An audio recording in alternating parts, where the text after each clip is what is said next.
Alhamdulillahi Rabbil Alameen wa salatu wa salam ala Imam al-Anbiya wal Mursaleen Sayyidina Muhammad wa ala alihi wa sahbihi ajma'in. Amma ba'd, brothers and sisters in Islam. Assalamu alaikum wa rahmatullahi wa barakatuh. Welcome back to this another of our sittings. Today we shall be taking a look at the tafsir of Surah Asr. And Asr means the time, and in this surah Allah Ta'ala swears by time. Allah Ta'ala swears by many things in the Holy Quran. And one of the things Allah Ta'ala swears by is the time. So Allah Ta'ala said, وَالْعَصْرِ إِنَّ الْإِنسَانَ لَفِي خُسْرٍ إِلَّا الَّذِينَ آمَنُوا وَعَمِلُوا الصَّالِحَاتِ وَتَوَاصَوْا بِالْحَقِّ وَتَوَاصَوْا بِالصَّبْرِ. Surah 103. Allah Ta'ala said, I swear by time, verily mankind is in a state of loss, except those who believe and do righteous deeds, and encourage each other to hold fast to the truth, and encourage each other to have sabr, to have patience. This surah, even though it's only 3 ayahs, 3 verses, Imam Shafi said, if Allah had revealed this surah by itself in the Holy Quran, it would have been sufficient to guide us to the straight path. So even though it is only 3 verses, yet Imam Shafi said, had Allah revealed this surah by itself in the Holy Quran, it would have been sufficient to guide us to the straight path. You will only appreciate the surah when you understand the tafsir of the surah. But without understanding the tafsir of the surah, you will never appreciate the surah. You will always take the surah for granted, and you'll always overlook the importance of this surah. It's not just the surah, it's the Quran in general. If you do not know the understanding of the Quran, you will never be able to appreciate the Quran. And whenever a person has books and they don't know the value of the books that they have, they are like donkeys carrying books, because a donkey doesn't understand the value of what it's on its back that it's carrying. It's important for us to understand and appreciate the Quran so that we do not become donkeys carrying books. Therefore, we need to understand the tafsir. And the Rasul said, خَيْرُكُمْ مَنْ تَعَلَّمَ الْقُرْآنَ وَعَلَّمَ. The best of you are those who learn the Quran and teach it to others. This surah is revealed, Allah revealed the surah to teach you the importance of time. Time is your greatest possession. Time is money, and money is time. Your greatest possession is time. Allah swears by time to teach you the importance of time. A good Muslim doesn't waste his time, neither does he waste the time of other people. The Rasul used to say, take advantage of 5 things before 5 matters. This hadith was collected by Ahmed ibn Hanbal. Take advantage of 5 things before 5 matters. Could you bring the hujjah, bring the hadith?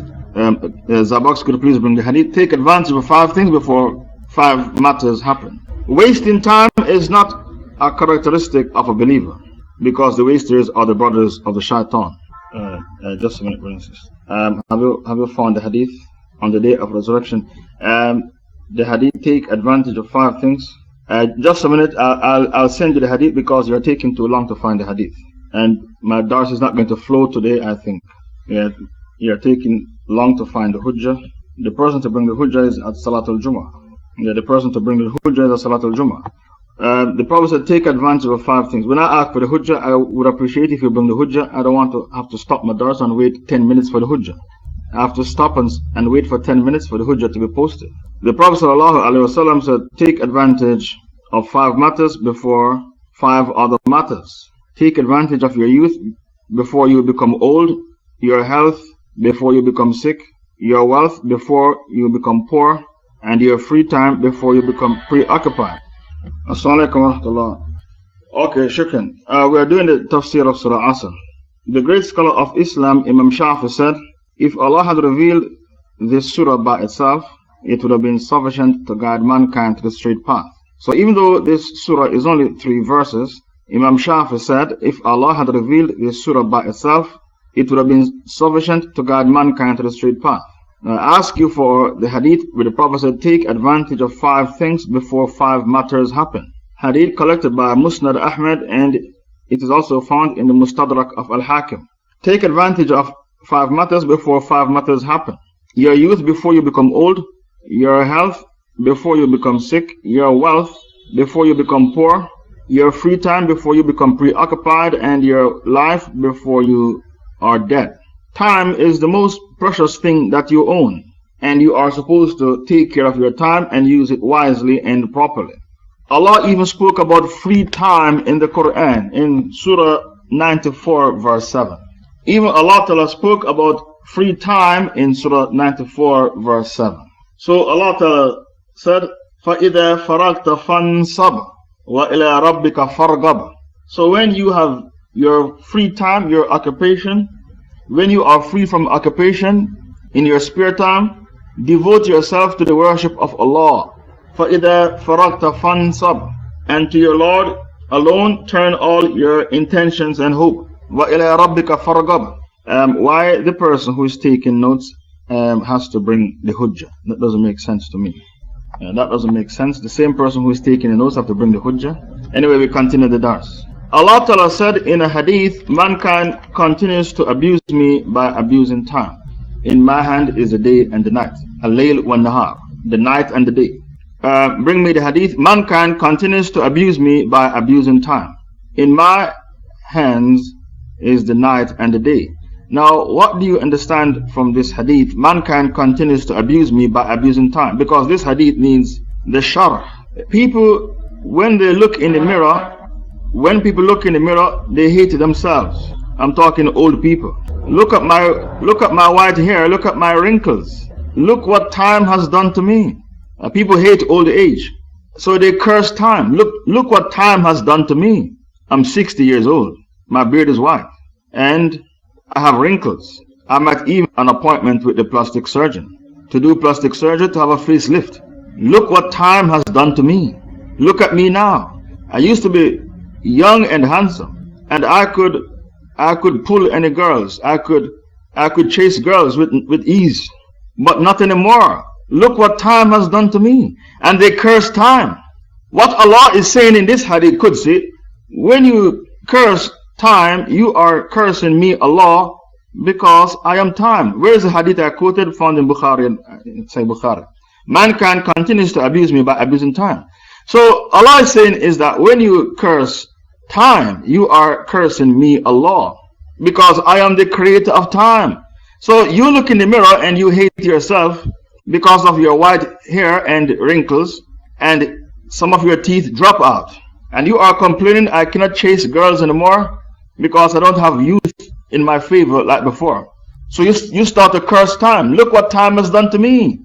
Allah said, when you curse time, you are cursing me, Allah, because I am the creator of time. And the white hair that you are complaining about and the wrinkles, it's from me, Allah.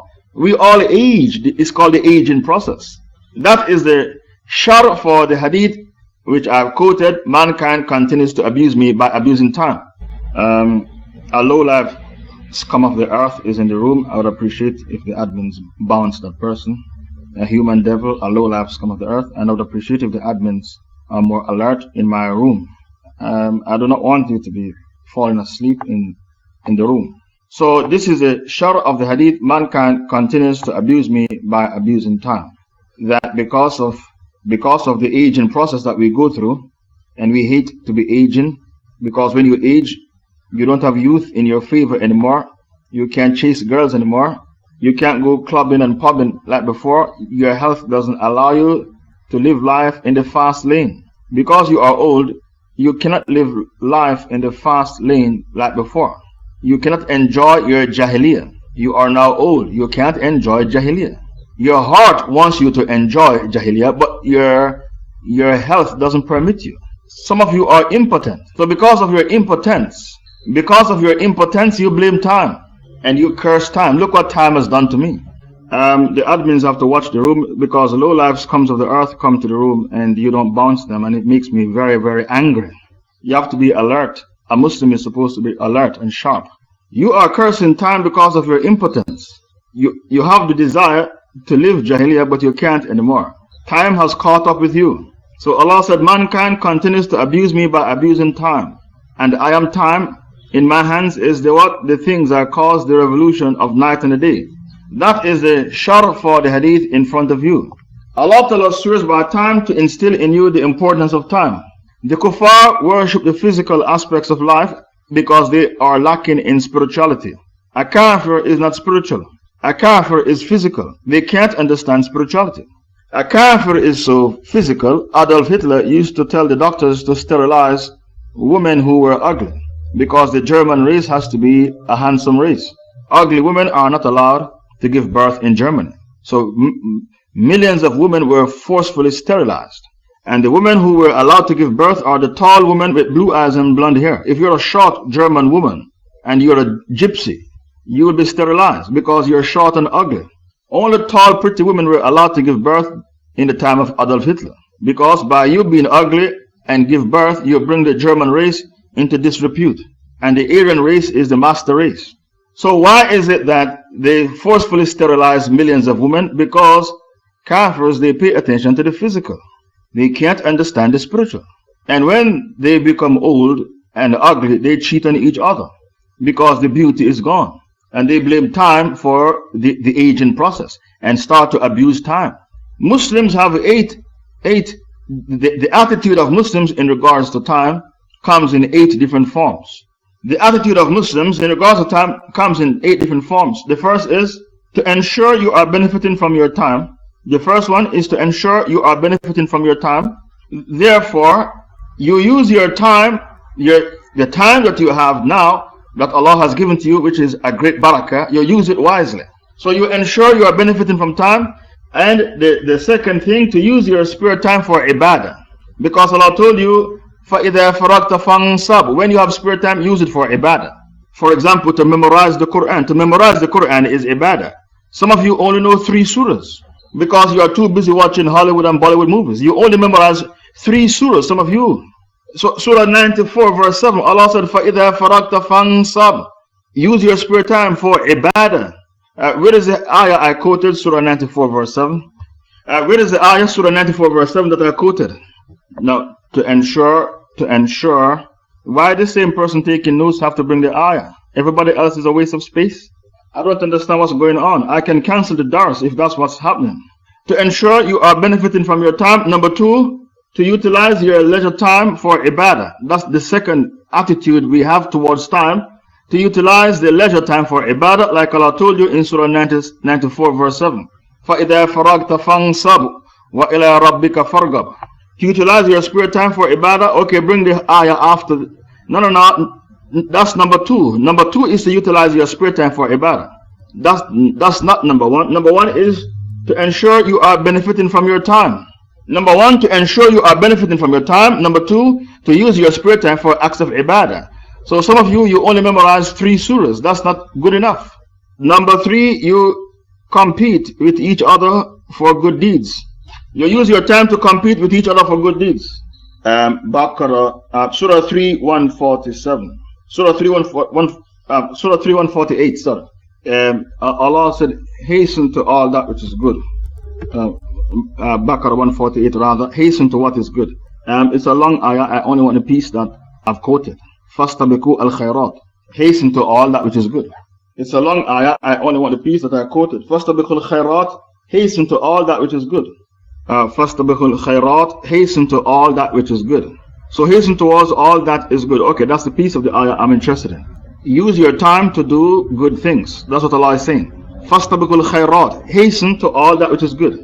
Number 4, the 4th stance is you learn from the passage of time. You learn from time. That's our 4th attitude towards time, is that you learn from time. A wise man learns from his mistakes, but the wiser man learns from the mistakes of others. I repeat, the wise man learns from his mistakes, but the wiser man, he learns from the mistakes of others. We learn from the past mistakes from others. The wiser man learns from the mistakes of others. The wise man learns from his mistakes, but the wiser man learns from the mistakes of others. So you learn from the passing of time because history repeats itself. And Allah told you in the Quran that history repeats itself. So you learn from time because history repeats itself. The 5th attitude we have towards time is that we seek the best time to do things. Our 5th attitude in regards to time is, so we learn from time, the mistakes of others. We learn from history. The 5th attitude is that we seek the best time to do things. And that is called wisdom. Wisdom is to say and do the right things at the right time, at the right place, and in the right manner. That is the definition of wisdom. Maybe you propose to a girl and she says no. If you had proposed the right time, she would have said yes. It's called timing. Maybe you apply for a job and you get no for the answer. Had you applied for the job at the right time, you'd get yes for an answer. Wisdom is to say and do the right things at the right time, at the right place, and in the right manner. It's called timing. Our sixth attitude is called time management. Planning and organizing our time so that we do not waste not even a minute, if we can avoid wasting a minute. So the sixth attitude is called time management, and that is planning and organizing our time properly to maximize the benefit of the time. Our seventh attitude is to fulfill our time commitments. If you're invited to Oxford University to give a speech 7 p.m., you should fulfill the commitment. If you're invited to Harvard University to give a speech about the importance of the Islamic Sharia, you should arrive on time. So the seventh attitude is that we fulfill our time commitments. The fulfillment of our time commitments. That's our seventh attitude in regards to time.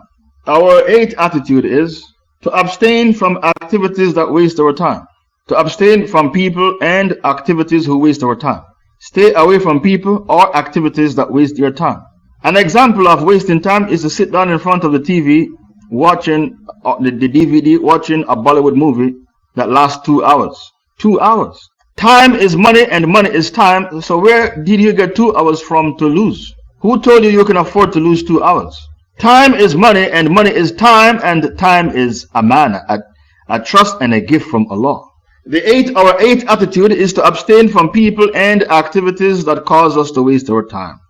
There's a hadith about the 7 calamities. The Rasul warns us about the 7 calamities. Could you bring the hadith, please?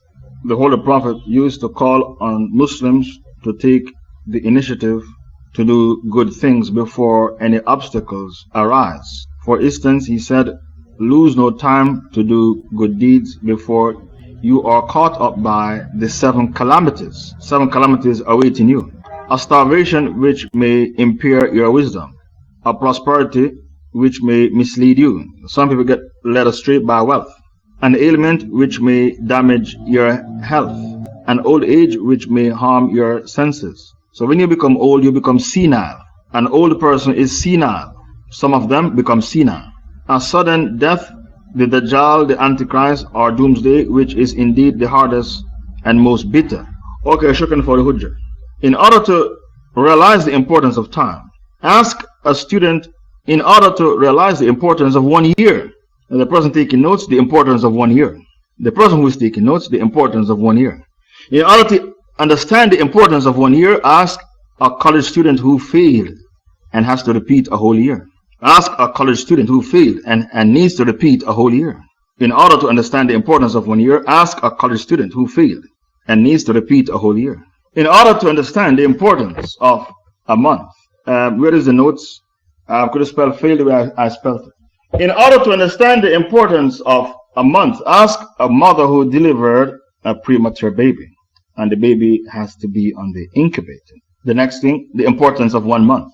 Ask a mother who delivered a premature baby, and the baby depends on incubator to survive. If the baby wasn't premature, it wouldn't need an incubator to struggle for life. The importance of a year. The next, the importance of 1 month. The importance of 1 month. Ask the woman who delivered a premature baby, and the baby depends on the incubator for its survival. If it wasn't a premature baby, there would be no need for an incubator.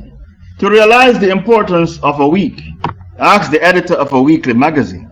To understand the importance of 1 week, ask the editor of a weekly magazine. To understand the importance of a week, ask the editor of a weekly magazine. To understand the importance of a day, ask the laborer who collects his salary at the end of the day. Each day he works for many different people, and he collects his salary at the end of the day. And he needs the salary to feed his wife and 6 kids. He's a laborer who goes from house to house laboring for people. And he collects his money at the end of the day. He cuts the yard for the people or repairing their damaged houses. He's a laborer who collects his money at the end of the day. He needs his money to feed his wife and 6 kids. Ask him the importance of a day. He values the importance of a day because he collects his salary at the end of the day. To understand the importance of an hour, ask the teacher who teaches Arabic or English or French. and collects his money by the hour. To understand the importance of an hour, ask a teacher. He's an English teacher in Japan teaching people, or in China. That's where people go crazy for English. In China, in Japan. And he collects his money by the hour. I'm going to charge you $50 an hour or $100 an hour. Or ask the solicitor, the attorney who works by the hour. I'm going to give you advice, legal advice about your matter. But I'm going to charge you by the hour. You are in my office seeking legal advice about your problem, your predicament. I am an attorney, a solicitor. I'm going to advise you, but I'm going to charge you by the hour. Ask the solicitor, the attorney, the importance of an hour. Because you waste your time every day. To know the importance of 1 minute, ask the man who missed his train. He missed his train. To know the importance of 1 minute, ask the man who missed the train for work and he got sacked as a result. Then you understand the importance of 1 minute. Ask the man who missed the train going to work and he got sacked as a result. He got fired. The importance of a minute, ask the man who missed the train. He got fired because he didn't make it to work on time. Ask the importance of a minute. 1 minute caused him to miss the train. To know the importance of 1 second. To know the importance of 1 second. Ask the importance of a Formula 1 driver. Have you ever seen the Formula 1 drivers when they stop to change the tires and to take fuel? To change the tire and take fuel, it only took them 9 seconds or the maximum 12 seconds to change the tire and to refill. Ask Michael Schumacher or Lewis Hamilton. Ask Michael Schumacher or Lewis Hamilton the importance of a second. They know the importance of a second because they are Formula 1 drivers. If you take more than 12 seconds to change your tire when you are racing the car, you're not going to win the race. 12 seconds, to take more than 12 seconds to change the tire. Maybe they'll sack the team, the Ferrari team, or Mercedes McLaren team, or the Renault team, because the men who are working in the pit, they are too slow. If you're too slow, you're a waste of space. You're too slow. We are competing against Ferrari, Mercedes McLaren, Renault, and BMW. These are your Formula 1 teams. To change the 4 tires of the car, you need to take 9 seconds and to refill the car at the same time. To know the importance of 1 second, have a word with Michael Schumacher. He understands the importance of 1 second. Or Lewis Hamilton. They know the importance of time. To understand the importance of half a second. Now we're talking about 1 second. What about the millisecond?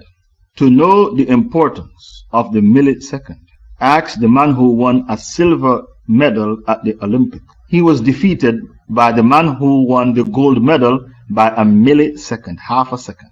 Ask the man, he was projected and predicted to win the gold medal, but he won the silver because his opponent beat him by half a second. The man who won the silver, ask him about half a second. He understands the importance of half a second because he missed out on the gold medal at the Olympics by half a second. Now you understand the importance of time, the importance of a year, the importance of a month, the importance of a week. The importance of a year, the man who has to repeat his university because he failed miserably. A whole year has to be repeated in medical school. The importance of a month, the woman who delivered a premature baby and the baby has to survive in the incubator.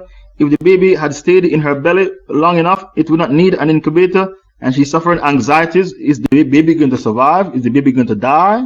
Will the organs of the baby be developed enough for the baby to survive?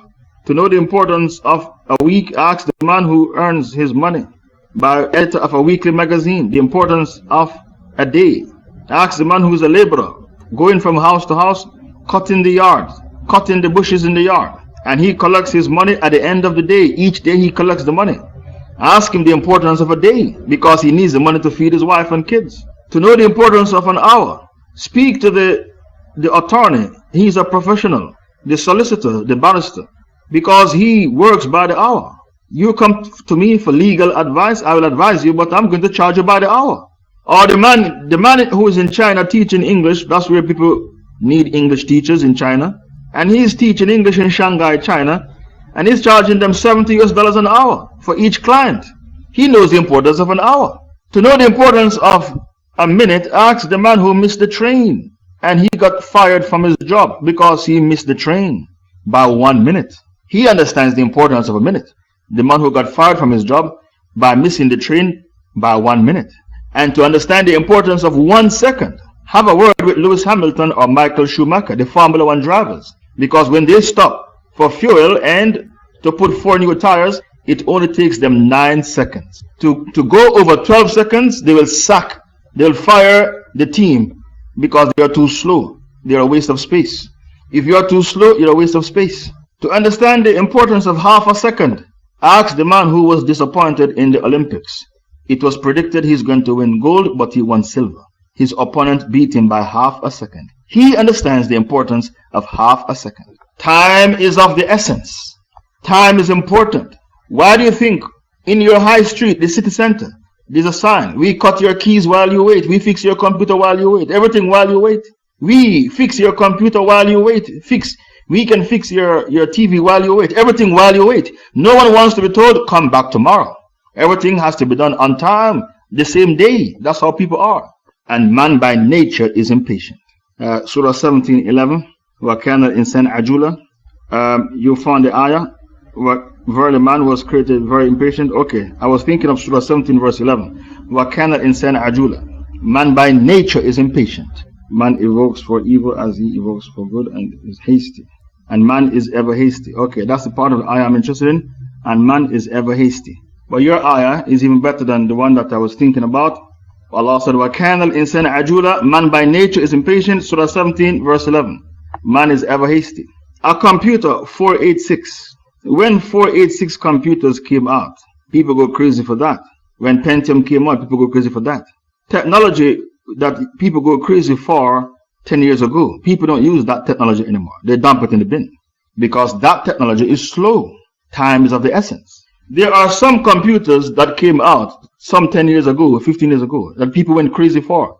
Now, if you should have those same computers, people would spit at you because you are using old technology. Old. You are backward. You are a retard because your technology is old. Your technology is slow. People don't want slow computers. People want fast computers. Time is of the essence. Can't you see in Europe, especially in France, they have bullet trains. Journeys that used to take 6 hours, these journeys are only 2 hours now. Why? Because time is important. Haven't you heard about the bullet trains of Europe? Fast trains. Journeys that were taking a long time, like 10 hours. A 10-hour journey from one part to the next. Those same journeys now is only 3 hours. People don't have time to waste. They'll be sitting down on a train for 10 hours. That's wasting time. That's why they build the bullet trains, fast trains. And people want fast planes as well. Fast planes, fast trains, fast computers. Everything has to be fast. Because only a retard wastes time. Time is money and money is time. A man is a solicitor, an attorney, a lawyer who earns $100 an hour giving legal advice to people. He doesn't have time to be sitting on a train for 10 hours. How can an attorney be sitting down on a train for 10 hours when he has things to do? That's why they discovered the bullet trains. And time is money and money is time. People don't have time to waste. Only a loser has time to waste because he has nothing to do. A loser has time to waste because he has nothing to do. He's on welfare. He's on the dole. He sits at home and watch TV. He's on job seekers allowance. Because he's a loser, he has time to waste. But a person who is productive doesn't have time to waste. Because time is money and money is time. The 5 pillars of Islam are being organized by time. There's a time for everything. The 5 pillars of Islam are organized by time. There's a time to recite the Shahada, and that is in the Adhan, the Iqamah, and in the Tashahhud. Your 5 daily prayers, there's a time for Fajr, a time for Dhuhr, a time for Asr, a time for Maghrib, and a time for Isha. And the Prophet said the best deed, one of the best deeds is to perform your Salah at the right time. If you pray before the time, the Salah is batil. You can't pray Asr 12 midday. If you pray before the time, the Salah is batil. As for the 3rd pillar, which is Zakah, there's a time to pay the Zakah, and that is after 1 year. You pay the Zakah after 1 year. If the wealth is not 1 year old, you don't pay Zakah. It's not zakatable. As for the fourth pillar of Islam, which is fasting, there's a time for that, and that is in Ramadan. If you didn't fast in Ramadan with the rest of the Ummah, your fast is batil. And as for the fifth pillar of Islam, which is the Hajj, there's a time for that, and that is the month of Dhul Hijjah. So on the 8th of Dhul Hijjah, you go to Mina, and on the 9th of Dhul Hijjah, you go to Mount Arafah. And the Prophet said, your Hajj is Arafah. So if you missed Arafah, you have no Hajj, because Hajj is Arafah. Allah Ta'ala said, Wal Asr inna al-insana lafi khusr. By time, man is in a state of loss. Wal Asr, Allah swears by time. Allah said, I swear by time, mankind is in a state of loss. Wal Asr inna al-insana lafi khusr. Except those who believe and work righteous deeds. To understand this ayah, think of a child. Think of a child is in an examination room. The child is in the examination room, and the child was given an hour to sit the exam. It's a mathematical exam. It's a difficult exam. And the child has 10 questions to answer. The child has 10 questions to answer. And 5 minutes are left. And the child didn't answer more than one question. And 5 minutes are left. The examiner looks at the clock on the wall and looks at his examination sheet and the examiner realizes he only answered one question from the 10 difficult questions, and only 5 minutes are left. So the examiner will say, by the time which is on that clock on that wall, you have failed your exam because you did not prepare for your exam. And the law of nature, we have many laws of nature, many laws of nature. We covered them in this room already. One of the laws of nature says, he who fails to prepare has got to be prepared to fail. He who fails to prepare has got to be prepared to fail. That's one of the laws of nature. We all have an examination to sit in, and the examination chamber is the grave, and the examiners are called Munkar and Nakir, the two angels. And there are 3 questions: who is your Lord, who is your Prophet, and what is your religion? The Kafirs, they can't answer these 3 questions. Who is your Lord, who is your Prophet, and what's your religion? A Jew can answer that question because his Prophet is not Muhammad, he doesn't believe in Muhammad. A Christian can't answer the question because the Christians they say Jesus is Lord. They don't believe Allah is Lord, they say Jesus is Lord. A Hindu, a Buddhist, their situation is even more pitiful, appalling, and pathetic. Their situation is even more pitiful, appalling, and pathetic. The Hindu and the Sikh and the Buddhist, because they are pagans. The majority of mankind is not on the Sirat al-Mustaqim. And Allah told the Prophet, the majority will never believe. Surah 12, 103. وَمَا أَكْثَرَ النَّاسِ وَلَوْ حَرَصْتَ بِمُؤْمِنِينَ. The majority of people, O Muhammad, will never believe, even though you desire it ardently, fervently. And because the majority will die as kuffar, because they are hard-hearted, and they haven't prepared themselves for the exam that they will have to sit in the grave. 3 questions: who is your Lord, who is your Prophet, what's your religion? The examination chamber is the grave, and the examiners are the 2 angels, Munkar and Nakir. They haven't prepared for that exam. And the law of nature says, he who fails to prepare has got to be prepared to fail. This is why Allah said, Wal Asr innal insana lafi khusr. I swear by time, verily mankind is in a state of loss, except those who believe and work righteous deeds, and encourage each other to hold fast to the truth, and encourage each other to have sabr, to have patience. Whenever the Rasul used to bury the dead, his Sahabas, he used to say, beg Allah to give him tathbeet, because the angels are now questioning him, and they are severe in their interrogation. Surah 14 verse 27. Ask for firmness for your brother, because the angels will question him. Munkar and Nakir, and they are severe in their interrogation. If the person didn't answer the 3 questions properly, who is your Lord, who is your Prophet, what's your religion? They shall hit him in his head with a hammer.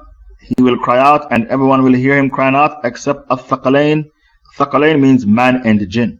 So Allah Ta'ala said, mankind is in a state of loss except those who believe and work righteous deeds. Believe in what?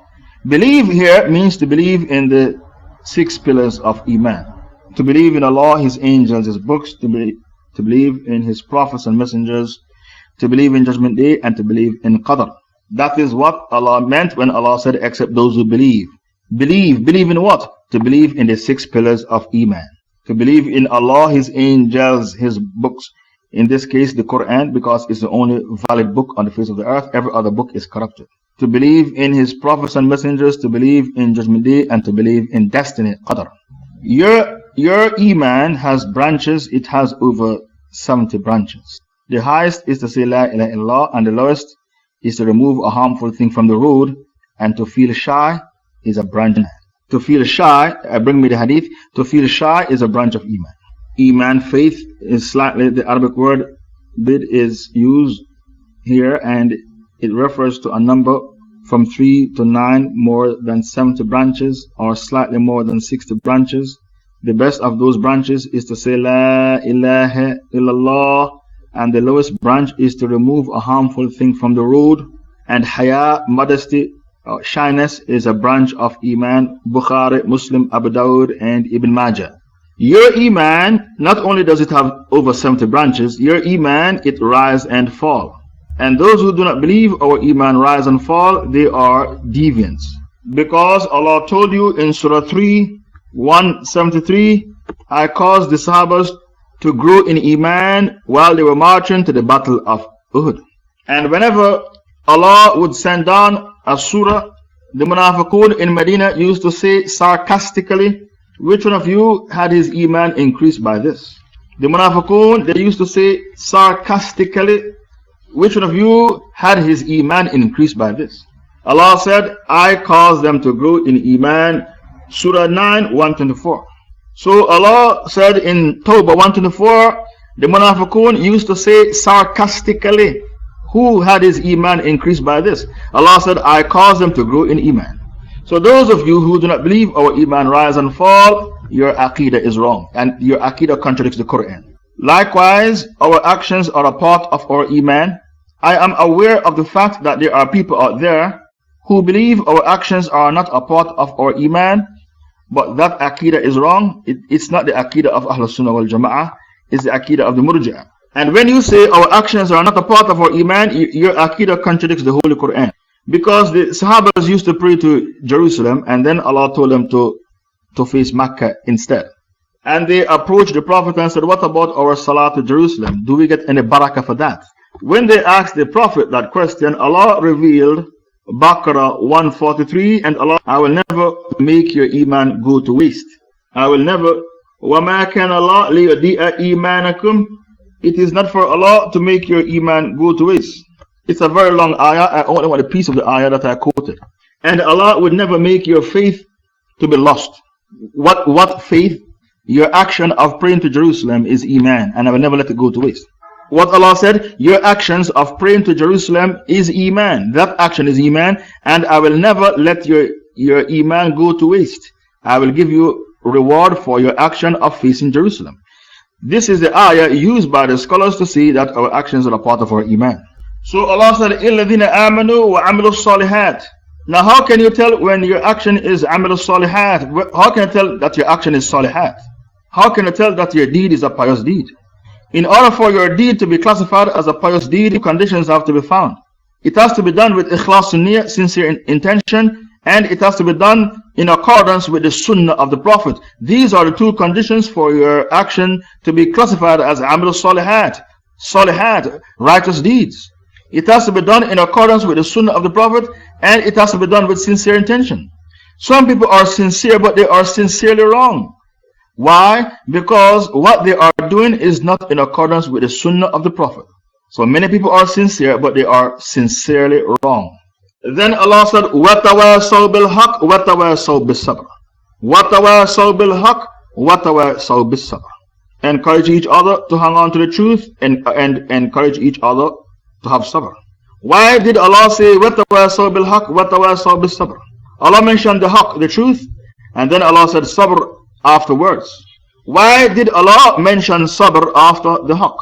The answer to the question is, when you open your mouth and speak the truth, you shall be persecuted and you'll have enemies. They are going to slander your name. They might even accuse you of being gay, because nobody wants the truth to come to the surface. When you open your mouth and speak the truth, you will have enemies who will persecute you and plot against you. That is the reason Allah said, وَتَوَاسَوْا بِالْحَقِّ وَتَوَاسَوْا بِالصَّبْرِ. You need sabr, the patience, in order to be steadfast so that you do not abandon your mission, and that is to spread the truth. You need to be steadfast so that you Do not abandon your mission, and that is to spread the truth. Yes, this is why Allah Ta'ala said, وَتَوَاسَوْا بِالْحَقِّ وَتَوَاسَوْا بِالصَّبْرِ. Because when you open your mouth to speak the truth, you are going to be persecuted. People are going to slander your name. They might even accuse you of being a gay because they don't want the truth. It's a war between the haqq and the batil. Don't forget you have Hizbullah and Hizb Shaitan, the party of Allah and the party of the Shaitan. And don't forget Surah 6, 123. Always remember Surah 6, 123. What did Allah say? وَكَذَلِكَ جَعَلْنَا فِي كُلِّ قَرْيَةٍ أَكَابِرَ مُجْرِمِيهَا لِيَمْكُرُوا فِيهَا وَمَا يَمْكُرُونَ إِلَّا بِأَنفُسِهِمْ وَمَا يَشْعُرُونَ. Listen to the ayah.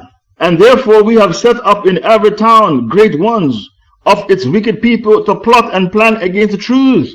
But they plot not except against themselves, and they realize it not. Always remember this ayah. For every town we put in it mighty criminals who plot against the truth. But they only plot to their own destruction, their own demise. What this ayah is telling you, that the battle between truth and falsehood is a never-ending battle. Allah told you there are two Hizb in the world, Hizb Shaitan, Hizbullah, Hizb Shaitan. Ma'idah 56, Allah said that is Hizbullah, the party of Allah. Ma'idah 56. In life there's always two Hizb, the Hizbullah and Hizb Shaitan. And whosoever takes Allah and the Messenger and those who believe as His protecting friends and helpers and allies, they are the Hizbullah and they will be victorious. Isn't that so? Allah spoke about Hizbullah in the Quran. And then Allah spoke about the Hizb Shaitan, Surah 58 verse 19. Surah 58 verse 19. Allah spoke about Hizb Shaitan. So these two ayahs tell you that in life there are two parties, the party of Allah and the party of the Shaitan. And the battle between truth and falsehood is a never-ending battle. So don't expect life to be a bed of roses. The kafirs are at your trail.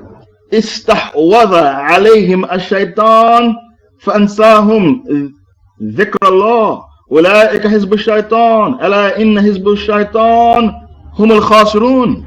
The shaitan has overtaken them. استحوذ. The shaitan has overtaken them. So he has made them forget Allah. They are the party of the shaitan. Verily, the party of the shaitan, they are the sure losers. They are a bunch of losers. And because of that, all the kuffar who invaded Muslim countries, they shall lose. They shall withdraw with their tail between their hind legs. Because Allah said what? You are sure losers. You, the party of the shaitan. You are nothing but a bunch of losers. In life, there are two Hizbullah and Hizb Shaitan. The party of Allah and the party of the shaitan. And after Allah told you about Hizb Shaitan in the Quran, after Allah Ta'ala spoke about Hizb Shaitan in the Quran, Allah warns you in Baqarah 217. Baqarah 217. وَلَا يَزَالُونَ يُقَاتِلُونَكُمْ حَتَّى يَرُدُّوكُمْ عَنْ دِينِكُمْ إِنِ اسْتَطَاعُوا. And they, the kuffar, will forever fight you for the haqq, your haqq. They will fight you for your haqq until they make you turn back as apostates from the deen, if they have the ability to do so. Baqarah 217. This is a long ayah. I only want a piece of the ayah that I quoted, not the whole ayah. Assalamu alaikum wa rahmatullah. I'm back if you can hear me. Somebody gave me a 2. Okay. The $1 million question: how can you tell something is the truth? That is a $1 million question. The $1 million question: what is the truth? And they will never cease fighting you until they turn you back from your religion, if they can. In istata'u. That is a promise Allah is making you, that the battle between truth and falsehood is a never-ending battle. Because Allah said, وَلَا يَزَالُونَ. The word yazalun means forever and ever fight you, until they make you turn back from the truth. And the reason why they want you to apostate from the truth is because they envy you for your deen. You think people only envy pretty cars and big houses and pretty girls. Is that what you think? And designer clothing. That's what you think. People only envy designer clothing and pretty girls and fast cars and big houses. Is that what you think? People only envy the dunya things? No, that's not the case. You are making a huge mistake. They envy you for your deen. Baqarah 109. Allah told you in Baqarah 109, وَدَّ كَثِيرٌ مِنْ أَهْلِ الْكِتَابِ لَوْ يَرُدُّونَكُمْ مِنْ بَعْدِ إِيمَانِكُمْ كُفَّارًا حَسَدًا مِنْ عِنْدِ أَنفُسِهِمْ. A lot of Jews and Christians, the people of the book, wish that you turn back on your heels as apostates from the deen. Why? Because they envy you for your deen. The ayah is clear. It doesn't get clearer than that. And the reason why they envy you for your deen is because your deen gives you izzah, honor. Why they envy you for your deen? Because your deen gives you honor, it gives you izzah. They envy you for your deen because the deen gives you honor. And they, the kuffar, they want the izzah, but they can't get the izzah. The izzah remains elusive for the kuffar. How can you get izzah? You legalize homosexuality and bestiality in the American army. And in France, you legalize incest. A man can have sex with his daughter. In Holland, you legalize animal brothels. You can pay your money and go and copulate with any animal you want. That's in Denmark. You legalize women marry women, men marry men. That's in the UK and all European countries. So how can you get izzah? Izzah doesn't belong to you. So they envy you for your izzah, and because of that, they are desperate for you to apostate. But Allah spoke about izzah in the Quran, Surah 63, verse 8. You want izzah? Listen to where the izzah is. Surah 63, verse 8. وَلِلَّهِ الْإِزَّةِ وَلِرَسُولِهِ وَلِلْمُؤْمِنِينَ وَلَكِنَّ الْمُنَافِقِينَ لَا يَعْلَمُونَ. Unto Allah belongs the izzah. The izzah belongs to Allah. But honor, the power and the glory belongs to Allah and to His Messenger Muhammad and to the sincere believers. But the hypocrites, they realize it not. The hypocrites, they think they can get izzah from the Americans and from the British and from the Jews. A hypocrite, they don't know where izzah is. Umar ibn al-Khattab said, we the Arabs were a people with no izzah, and then we were ennobled with Islam. What Umar said, we the Arabs, we had no izzah, and then we became ennobled with Islam. Islam gave us izzah. So what is the $1 million question? The $1 million question is, what is the truth? How do you recognize the truth? It's easy to recognize the truth. Whenever the kuffar put their differences aside and gang up against a message, that is the truth. Is that clear? Whenever the kuffar put their differences aside and gang up against a message, that is the truth. It's very easy to know what's the truth. For example, the Saudi Salafis hate the Goofy Sufi. The Saudi Salafis, they hate the Goofy Sufi. And the Goofy Sufi hate the Qadiani. But the Salafi and the Sufi, and the Qadiani, they all badmouth the Mujahideen and call them Khawarij and terrorists. That is the truth. Anytime all the low-life scums of the earth put their differences aside and gang up against a message, that is the truth. It's very easy to recognize the truth. We did the sealed nectar in this room, and we took many lessons from many battles. Do you remember the battle of the trench, the battle of the ditch? The Arabs in the Arabian Peninsula, they hated each other and they were at each other's throat, fighting each other in wars of attrition, tribe against tribe. And the Jews hate the Arabs and the Arabs hate the Jews. At this battle, all the Arab tribes, the pagan Arabs, put their differences aside and united. And even the Jews jumped on the bandwagon and united with the pagan Arabs to crush Islam once and for all. And this battle is called the Battle of the Ahzab. Why it is called Ahzab? Because all the kuffar gang up against Islam. The Battle of the Ahzab, the allies. Why was it called the Battle of the Ahzab? Because all the kuffar put their differences aside and ganged up against the Haqq. That's why it is called the Battle of the Ahzab. And Allah told you in many ayahs that the kuffar will gang up against the Haqq. And Allah told you that they are friends and allies and protectors of each other. Which Surah 8 verse 73. The evidence that the kuffar will gang up against the Haqq and become friends and allies and protectors of each other is Surah 8 verse 73. Bring me the ayah. وَالَّذِينَ كَفَرُوا بَعْضُهُمْ أَوْلِيَاءُ بَعْضٍ إِلَّا تَفْعَلُوهُ تَكُنْ فِتْنَةٌ فِي الْأَرْضِ وَفَسَادٌ كَبِيرٌ. Allah said, those who are kuffar, they are friends and protectors and allies of each other. They put their differences aside to gang up against the Haqq. If you, the Muslims, do not put your differences aside to gang up against their batil with one leader, there will be fitna on the land and great corruption. Fasad Kabir. Surah 8, verse 73. This is the method of recognizing what is the truth. When all the low-life scums of the earth put their differences aside to gang up against one message, that is the truth. And we have seen it took place at the Battle of Ahzab.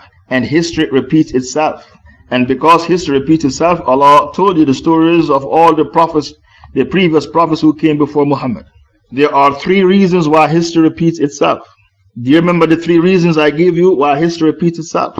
The first reason why history repeats itself, the plot of the Satan doesn't change. That's the first reason. The plot of Satan doesn't change. He always uses women to mislead people, to destroy people. The second reason is the human nature doesn't change. The human nature doesn't change. That's the second reason why history repeats itself. Tell the brother to leave the room and come back, because he's in Pakistan at the moment. Tell him to leave the room and come back, and his mic will work. The human nature doesn't change. Allah told you in the Quran the human nature doesn't change. Surah 30 verse 30. The third reason why history repeats itself is because the Sunnah of Allah doesn't change. Surah 35 verse 43. And don't bring an ayah to the board unless I ask for the ayah. Don't post any ayah unless I ask for it. Surah 35 verse 43. فَهَلْ يَنْظُرُونَ إِلَّا سُنَّةَ الْأَوَّلِينَ فَلَنْ تَجِدَ لِسُنَّةِ اللَّهِ تَبْدِيلًا وَلَنْ تَجِدَ لِسُنَّةِ اللَّهِ تَحْوِيلًا. Do you expect anything other than the Sunnah of Allah? That ayah, Surah 30 verse 30, tells that the human nature doesn't change, and Surah 35 verse 43 tells you that the Sunnah of Allah doesn't change. Another way to recognize the truth is that they shy away from a debate and then they slander you behind your back. Brothers and sisters, another way to recognize the truth, they shy away from a debate and then slander your name behind your back. They run away from a debate like frightened asses and then slander your name behind your back. That's how you know a message is the truth. They can't debate because their message doesn't stand up to scrutiny. They can't come forward for a debate because their message contradicts Quran and Sunnah. Whenever you meet any munafiqun.com, invite them to this room for a public debate, especially the Saudi Salafis or the Asha'ira, the Mu'tazila, the Shia. Invite them to this room for a public debate. Whenever you meet any low-life scum of the earth who is slandering and slandering and slandering, invite them to this room for a debate. You are slandering and slandering. Do you have the nerve to come for a debate? Another way to recognize the truth, they slander the torchbearer. The other way to recognize the truth, they slander the torchbearer. So the Taghut will always slander.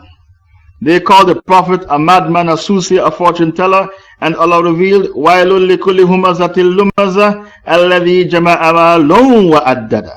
Woe be unto every slanderer and backbiter. They used to go to the gates of Mecca, and when people are entering the city, they use the opportunity to assassinate the character of Muhammad.